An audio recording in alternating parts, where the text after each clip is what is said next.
샬롬, 반갑습니다. 오늘은 요한 1서, 우리 이제 요한 1서를 보려고 합니다. 우리가 아는 요한 사도는 총 5권의 성경을 남겼습니다.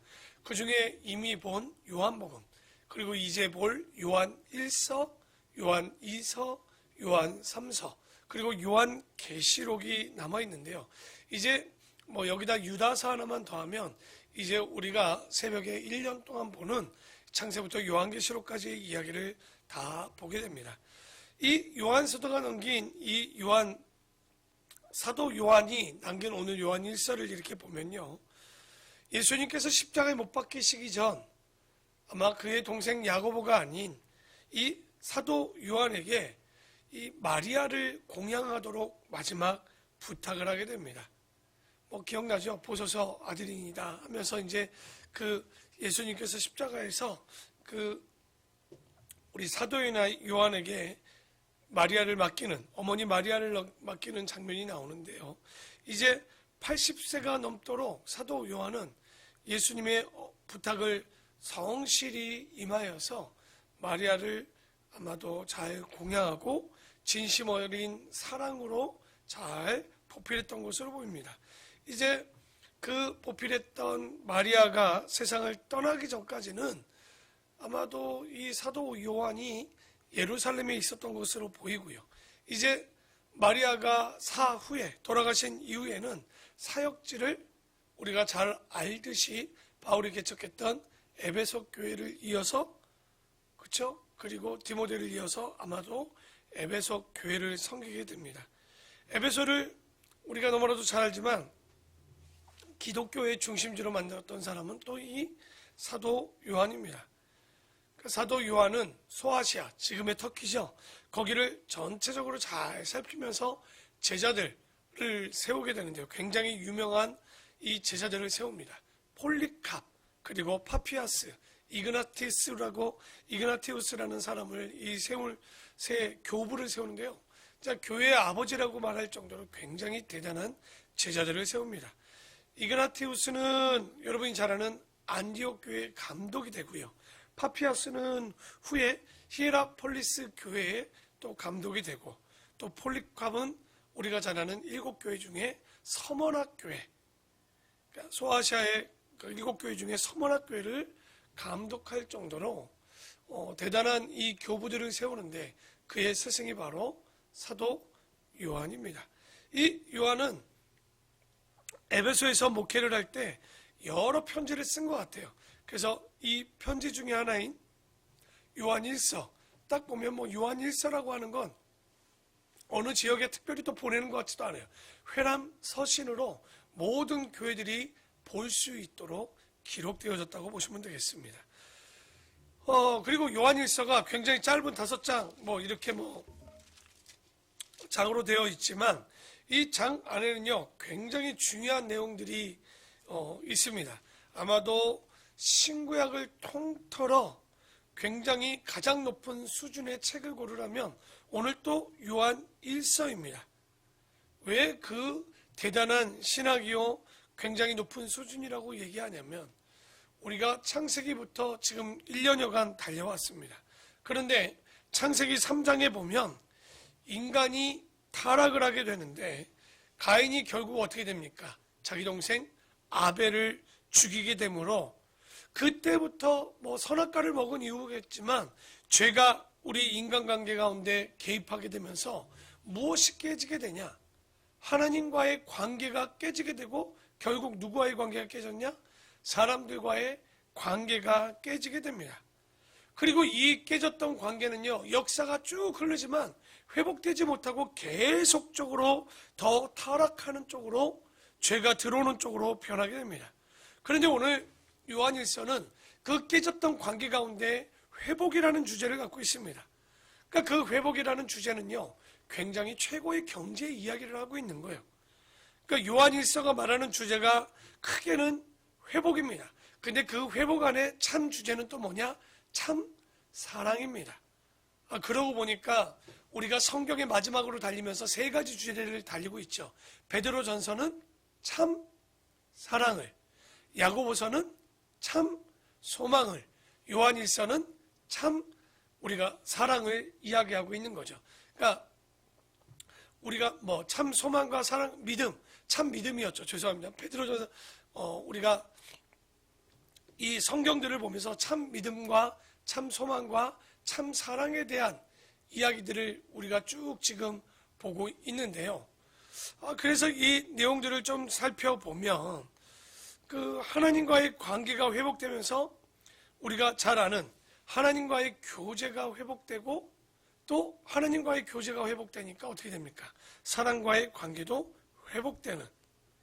그래서 이 땅에서 요한일서보다 더 높은 경지가 없다 할 정도로 굉장한 내용을 담고 있는 책이 아주 짧지만 요한일서입니다.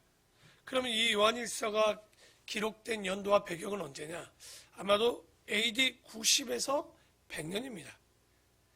이때까지 보면 대부분의 사도는 다 순교했습니다.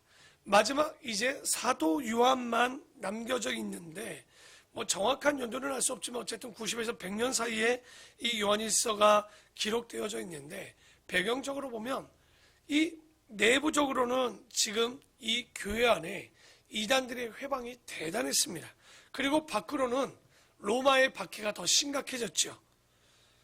아마도 교회 안에서는 최소한도 우리가 잘 아는 예루살렘 AD 70년의 멸망 이후에 이 교회 안에 영지주의, 그러니까 영은 굉장히 높은 수준의 신앙이지만 육은 뭐 아니다라고 얘기하는 이 영지주의 이단이 극성을 부리는데 이게 왜 심각하냐면 예수님은 육신이 되었는데 그거를 인정하지 않는 거예요. 그러니까 참 사람이 된 것을 인정하지 않는 내용이기 때문에 굉장히 심각한 이단이 들어오게 되는데 그때 사람들이 그런 이야기를 들으면서 갈피를 못 잡는 거예요. 우왕좌왕을 하고 있는데 이것을 막지를 못하니까 이때 안 되겠다 싶으니 사도 요한이 그때까지 순교되지 않은 이유가 바로 이런 것이지 않을까 싶은데 그래서 사람들이 또 이런 박해 가운데 꼭 오는 그 마음의 두려움이죠. 왜? 예수님이 왜 곧 재림하지 아니하실까? 그러니까 굉장히 혼란스러운 거예요. 어려울 때 빨리 주님이 왔으면 좋겠는데 오지 아니하시고 그리고 박해는 내로부터 AD 64년부터 그 뒤에 보면 도미티아누스 황제까지 계속적으로 박해가 쉬지 않고 이어져 올 때 굉장히 교회가 어려운 가운데 있는 거예요. 그럴 때 뭐가 필요합니까? 굉장히 신실하고 냉철하고 또 능력 있는 바로 실력 있는 사람이 그들에게 바른 소리와 바른 책을 남겨야 되는데 그때 혼자 이 어려움을 짊어지다시피 하신 분이 쓰신 책이 바로 요한 1서, 2서, 3서, 요한 계시록이 되는 거예요. 그래서 우리가 항상 알아야 되는 게 이런 환난과 고난 가운데 우리가 가져야 되는 게 확실한 세 가지가 있죠. 그게 뭡니까? 믿음은 우리들이 충성된 행동을 이야기를 하고 있죠. 그 기준인데 그러면 소망은 뭐냐? 바로 사랑을 구해야 되는 거예요. 우리가 참 사랑을 구하는 소망이 있어서 그 관계가 회복돼야 되는데 그런 내용들을 보면 이 책은 굉장히 중요한 책입니다. 아마도 신구약은 여기까지 달려오려고 기다리고 바라보고 달려오지 않았는가. 사람들이 의심과 절망 가운데 믿음이 깨어지지 않았습니까? 그래서 하나님과의 관계가 깨어지는 때 하나님께서는 우리에게 다시 한번 단단하게 합니다. 바로 믿음과 소망과 사랑으로 회복되는 길을 보여주고 있다. 그게 바로 요한일서인데 여러분 신앙이 뭡니까? 신앙은 하나님과의 교제이며 사람들과의 교제입니다. 그게 우리가 신앙이라고 얘기할 수 있는데 그런데 이 교제를 깨뜨리는 거 아까 서두에 얘기했지만 교제를 깨뜨리는 뭐가 들어왔습니까? 인간관계 가운데 죄가 들어왔던 거죠. 그러면 교제를 다시 회복시켜주는 건 뭘까요?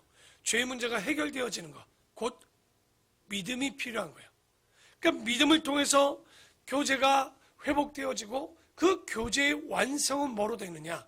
바로 사랑이라는 거예요. 또 그 완성된 걸 기다리는 것이 소망이었다는 거죠.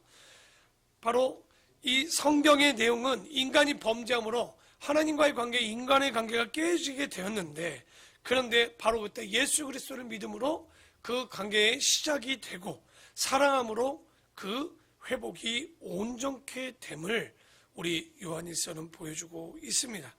그래서 요한일서의 배경을 간단히 보았는데요. 요한일서는 끊임없이 영지주의자들이 교회를 회방하고 있습니다. 신실하고 건강한 교회를 깨뜨리려고 하는데 이럴 때 필요한 게 뭐냐? 사랑이었다는 거예요. 여러분, 이런 이단들이 교회에 들어오면 분란이 일어나고 서로 믿지 못하고 하나님을 믿지 못하고 심각한 문제가 생깁니다. 그럴 때 진짜 필요한 건 하나님의 사랑인데 한번 4장 볼까요? 4장 7절입니다.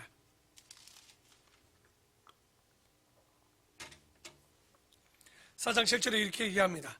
사랑하는 자들아, 우리가 서로 사랑하자. 사랑은 하나님께 속한 것이니 사랑하는 자마다 하나님으로부터 나서 하나님을 알고 사랑하지 아니하는 자는 하나님을 알지 못하나니 이는 하나님은 사랑이심이라.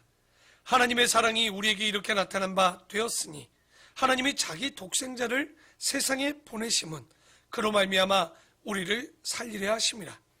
사랑은 여기 있으니 우리가 하나님을 사랑한 것이 아니요 하나님이 우리를 사랑하사 우리 죄를 속하기 위하여 화목 제물로 그 아들을 보내셨습니다.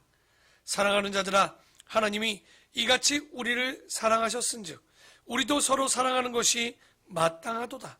어느 때나 하나님을 본 사람이 없으되 만일 우리가 서로 사랑하면 하나님이 우리 안에 거하시고 그의 사랑이 우리 안에 온전히 이루어지느니라. 그의 성령을 우리에게 주심으로 우리가 그 안에 거하고 그가 우리 안에 거하시는 줄을 아느니라.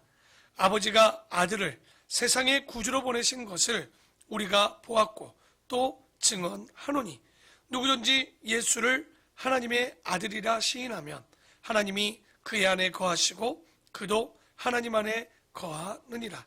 하나님이 우리를 사랑하시는 사랑을 우리가 알고 믿었노니 하나님은 사랑이시라. 사랑 안에 거하는 자는 하나님 안에 거하고 하나님도 그 안에 거하시느니라. 이로써 사랑이 우리에게 온전히 이루어진 것은 우리로 심판날에 담대함을 가지게 하려 함이니 주께서 그러하심과 같이 우리도 이 세상에서 그러하니라. 사랑 안에 두려움이 없고 온전한 사랑이 두려움을 내쫓나니 두려움에는 형벌이 있음이라. 두려워하는 자는 사랑 안에 온전히 이루지 못하였느니라. 우리가 사랑함은 그가 먼저 우리를 사랑하셨습니다. 누구든지 하나님을 사랑하노라 하고 그 형제를 미워하면 이는 거짓말하는 자니 보는 바 그 형제를 사랑하지 아니하는 자는 보지 못하는 바 하나님을 사랑할 수 없느니라. 우리가 이 계명을 주께 받았나니 하나님을 사랑하는 자는 또한 그 형제를 사랑할지어다. 아멘. 여기 보면 요한일서는 참 사랑을 얘기합니다. 바로 하나님과의 관계, 성도의 교제, 바로 이 관계의 회복을 얘기하는데 요한일서의 전체 7가지의 사랑에 대해서 나옵니다. 첫째는 뭐냐면 빛의 열매로서, 그러니까 빛의 자녀인 우리가 빛의 열매의 사랑을 얻어야 될 것이고 그 진리 안에서 사랑입니다. 인간의 사랑이 아니죠. 하나님 사랑과 형제 사랑을 이야기하고요. 부끄러움과 두려움이 없는 사랑을 얘기합니다. 그리고 행함과 진실로 열매를 맺는 사랑을 얘기하고요. 그리고 좀 전에 얘기했지만 심판에도 담대하는 사랑, 그리고 마지막 계명을 지키는 사랑. 우리가 이렇게 7가지로 참 사랑을 얘기합니다. 그러니까 지금 성도들이 영주주의 가운데, 마지막 혼란 가운데, 핍박 가운데 굉장히 성도들이 혼란 가운데 빠뜨렸을 때 신앙이 얼마나 흔들렸겠습니까? 지금도 이 코로나로 얼마나 많은 사람들이 신앙이 흔들렸겠습니까? 그런데 그때는 더 심각했겠죠. 이러한 이단들의 유혹에 빠지게 될 수밖에 없었는데 왜? 참 선지자의 말은 견뎌도 견딜 수가 없는 거예요. 주님이 오신다는데 언제 온지도 모르겠는데. 그렇게 구원의 확신이 없는 사람들에게 여러 가지 바람으로 그들을 흔들고 있는 거예요. 여러분, 구원의 확신, 우리가 보면 영생의 확신은 어떻게 오는 겁니까? 믿음의 확신? 구원의 확신은 잘 기억하십시오. 구원의 결과인 거지 구원의 확신을 갖는다고 구원을 받는 게 아닙니다. 영생의 확신도 마찬가지인 거예요. 믿음의 확신도 마찬가지예요. 믿음이 있어야 믿음의 확신이 생기지 믿음의 확신을 가지려고 한다고 믿음이 생깁니까? 영생의 확신이 있다고 영생이 생깁니까? 결코 그런 게 아닌 거죠. 그래서 5장 19절에 이렇게 얘기합니다. 5장 19절입니다. 또 아는 것은 우리는 하나님께 속하고 온 세상은 악한 자 안에 처한 것이며, 지금 세상이 그런 거죠. 또 아는 것은 하나님의 아들이 이르러 우리에게 지각을 주사 우리로 참된 자를 알게 하신 것과, 또한 우리가 참된 자 곧 그의 아들 예수 그리스도 안에 있는 것이니 그는 참 하나님이시요 영생이시니라. 그러니까 그리스도인이라면 적어도 하나님이 누구라고 알아야 되는 거예요. 예수님이 참 하나님이요 하나님의 아들임을 믿고 그 계명을 지키는 자가 그 안에 거할 수 있는 것. 그 외에는 다 뭡니까? 악한 자가 사탄 안에 속할 수밖에 없는 거죠. 19절에 그러니까 우리가 예수 안에 있다는 것은 그 예수를 믿고 그 안에 속해 있는 거예요. 하나님 안에 속해 있는 게 19절에 얘기했죠. 아는 것은 우리가 하나님께 속했고 온 세상은 악한 자 안에 처한 것이다. 하나님 안에 속하지 못한 자가 다 어디에 속한 자예요? 악한 자에게 속한 것이고, 아는 것은 하나님의 아들이 이르러 우리에게 지각을 주사 깨닫게 해주시는 거죠. 지각은 하나님의 깨닫는 감각을 주셨는데 우리로 참된 자를 알게 하신 것과, 또한 우리가 참된 자 곧 그의 아들 예수 그리스도 안에 있는 것이니 그는 참 하나님이시요 영생이시니라. 그러니까 지금 이 시대가, 그리고 그때 그 시대가 왜 이렇게 지금 이단들에게 빠졌냐? 이게 진리를 알고 하나님에 대해서 알아야 되는데 너무 무지했다는 거죠. 정통이 아니라 깡통이 돼버렸다는 거예요. 그러니까 제대로 깨닫지 못하니까 우리에게 지각을 주시지 않으면 깨닫지 못하는 거죠. 여러분, 예수님이 하나님이시다. 20절에 보니까 이게 바로 요한의 정수입니다. 우리가 잘 아는 마태복음 16장 16절에 뭐라고 하죠? 주는, 베드로가 얘기하죠. 주는 그리스도시요 살아계신 하나님의 아들로만 인식을 했단 말이에요. 그러니까 요한복음 20장 28절에 보면 요한이 도마의 고백을 기록해 놓습니다. 그게 뭐죠? 주님은 나의 주님이시요 나의 하나님이라고 이야기합니다. 그런데 오늘 보는 요한일서 5장 20절에 뭐라고 합니까? 더 한 걸음 더 나가죠. 예수님은 참 하나님이시요 바로 영생이라고 얘기를 합니다. 그러니까 하나님을 아는 것이 무엇이냐? 그 안에 거한다는 게 뭐냐? 그분이 하나님의 아들이고 그분이 하나님이시고 그 하나님을 믿는 사람은 뭐를 얻게 돼 있다고 딱 얘기하는 거예요. 영생을 얻게 된다는 거. 그런데 이 관계가 죄가 들어와서 깨졌는데 그 깨진 관계를 회복할 수 있는 게 뭐라는 거예요, 여러분? 뭐라고 얘기하고 있습니까? 바로 참 사랑이라고 우리에게 얘기를 하고 있는 거죠. 그래서 우리가 조금 더 이런 소망을 가지고 살아야 되는데, 아까 제가 좀 잘못 얘기한 게 있습니다. 여러분, 야고보서가 참 믿음에 대해서 얘기하고 있었죠. 그리고 베드로전서가 참 소망에 대해서 얘기했고, 그리고 요한 1서가 참 사랑에 대해서 이야기를 하고 있습니다. 그러니까 성경은 창세부터 요한계시록까지 달려가면서 무엇을 얘기하고 있냐면 바로 결국 우리가 가져야 되는 게 뭐예요? 믿음, 소망, 사랑. 깨졌던 하나님과의 관계가 믿음으로 신뢰를 쌓고 충성을 다해서 주님이 우리를 회복하신다는 소망을 가지고 그 소망 안에 무엇으로 회복의 관계가 회복됩니까? 바로 참 사랑. 그 참 사랑의 근본은 예수 그리스도예요. 그분이 하나님이요. 그 하나님을 믿는 사람은 무엇을 얻게 되어 있다고요? 영생을 얻는다. 요한복음 3장 16절에 바로 그 말씀을 하고 있는 거예요. 영생을 얻게 하려 하심이라는 그 말씀, 그 진리 가운데 거하게 하시려는 하나님의 말씀, 그 소망을 믿고 약속된 믿음을 가지고 살아가면 어떠한 이단, 어떠한 고난, 어떠한 두려움이 들어올지라도 참사랑은 흔들리지 않는다는 거예요. 지금 이 시대 우리에게 주어지는 말씀이지 않을까 싶습니다. 먹고 사는 것도 녹록지 않습니다. 경제도 녹록지 않습니다. 우리가 살아가는 직장도 녹록지 않습니다. 그러나 이럴 때 우리가 바라봐야 되는 것은 세상이 아니라 바로 하나님의 참 사랑임을 잊지 마시고 주님이 우리에게 임하시는 그 사랑을 기억하시고 더 나아가서 우리가 정말 주님, 그러면 이 참 사랑 가운데 마지막 기다려야 될 분이 누굴까요? 누구죠? 다시 오실 예수 그리스도. 그래서 마지막 성경이 뭡니까? 요한 계시록이에요. 계시록은 심판의 내용이 아닙니다. 다시 오실 재림하신 주님에 대한 복음서예요. 그게 바로 요한 계시록이 되는 거죠. 그래서 성경을 우리가 잘 보면 태초의 하나님으로 시작해서 마지막 믿음, 소망, 사랑을 넘어 다시 오실 하나님, 바로 예수 그리스도로 다시 한번 문이 닫힘을 잊지 마시고 우리가 성경을 보는 눈이 깨어져서 오늘도 말씀했던 것처럼 우리에게 지각을 달라고, 지혜를 달라고, 깨닫게 해달라고 바로 참사랑을 아는 우리 귀한 성도들이 되기를 축원합니다. 기도하겠습니다.